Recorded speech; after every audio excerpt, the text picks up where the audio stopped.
okkar hlutverk náms- og starfsráðgjafanna er að fylgja þátttakendum alveg eftir í raunfærnimatsferlinu og það byrjar á því að þegar þeir koma í skimunarviðtal að þá förum við yfir gögnin þeirra og námsferla og annað.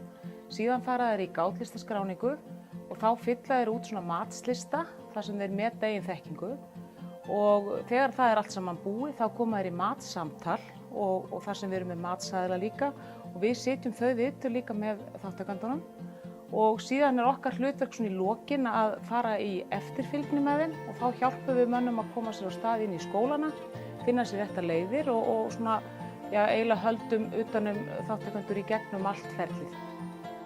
Það þarf enginn að óttast að fara í raunfærnimat. Samtalið sem fer á milli matsaðila og nemenda er á rólegum nótum. Þetta er 1, 2, 3 tíma samtal og er afskaplega ljúft og þægilegt fyrir nemandann. Þannig að þetta ætti enginn að veigra sig við að taka þátt í.